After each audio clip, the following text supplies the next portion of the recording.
साजिद भाई, आपने तो खैर वालिद साहब को इस तरह से टाल दिया कि भाई आप नंबर उतने नहीं लेकर आए। क्या ये मकाफात अमल हुआ आपके साथ? कारमा आपका भी बेटा मौजूद है एक, माशाअल्लाह। ऐसा मकाफात अमल है कि मैं आपको बता नहीं सकता।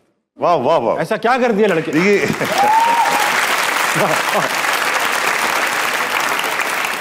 60 से तो ज्यादा ही आई होगी। एक वाकया है कि एक दिन मैं सुबह 7 बजे दीवार टाप के घर घुसा। अपने घर में? अपने घर में जवानी का जमाना था। 7 बजे मेरे वालिद सामने खड़े हुए थे, तो मैंने उनको कहा आप क्या करें? उसने कहा बेटा मैं अखबार ले। बेटा मैं भी अभी आया हूँ। साफ कर रहे हो? अरे बेटा मैं भी अभी आया था। So, मैंने कहा आपको मैंने कितनी दफा समझाया अब्बा जी कि आप सो जाया करें। आप हर रोज मेरा इंतजार करते यार, 7 बज गए सुबह के, आप सोए नहीं होंगे।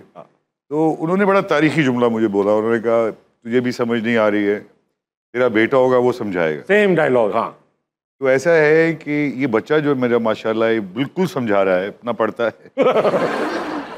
एक मोहब्बत हो गई है उन्हें, अब जाहिर बात है। और मैं समझता हूँ वो काफी साल हो गए हैं। अब कुछ कहा भी नहीं जा सकता। अपने जब 18 साल के हुए तो एक दिन बाहर जा रहे थे। मैंने कहा साहिर कहाँ जा रहे हो? बोले none of your business. Oh my god. मैंने कहा ये आजकल की जो, लेकिन अम्मी से डरता होगा। खौफ, हाँ ये है। उसकी वालदा से खौफ, वो तो मैं भी खाता हूँ। ये साहिद हर। अच्छा साजिद भाई, मुझे किसी ने बताया कि आप एक बार बरखुरदार की पेरेंट्स टीचर मीटिंग में भी गए थे, तो कुछ अनोखा हुआ वहाँ? नहीं, मैंने ये ऐसा था कि मेरी बीवी मेरे बेटे को पढ़ाया करती थी। ओके। एक दिन मैं घुसा तो वहाँ बहुत एक तशद्दुद का सा समा था। ठीक है, रिमांड पे लिया हुआ था। ओहो, मैंने कहा बहुत तशद्दुद कर रही हैं आप। मेरी तरफ से आपको जरूरत नहीं है, अगर आप बाप की तरफ से दिख रही हैं कि बच्चा पढ़ नहीं रहा, मेरी तरफ से ये आजाद है, ना पढ़े, मगर इतना तशद्दुद ना करे। हाँ ठीक है। तो उस पर जवाब आया कि आप दफा हो जाएं कमरे से, वरना आप होंगे। लेकिन साजिद भाई, मैंने सुना भाभी को जो था इससे फर्क नहीं पड़ता था कि आप कहाँ हैं, बल्कि आप खुद उनको बोलते थे पूछो मैं कहाँ हूँ।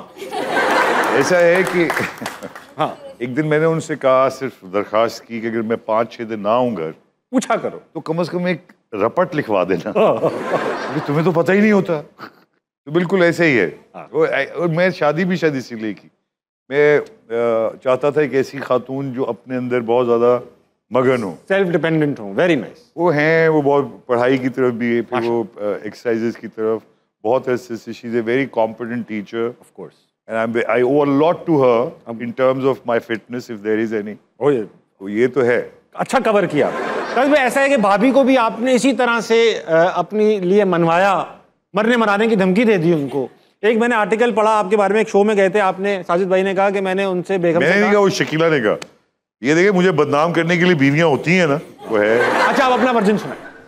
नहीं, उन्होंने इंटरव्यू के दौरान उन्होंने कहा कि इन्होंने मुझे ये जुमला कहा था कि अगर तुम मुझे नहीं मिली तो अल्लाह करे तुम मर जाओ। और फिर शादी हो गई तकरीबन। मरने से तो बेहतर था। दुआ कबूल हो।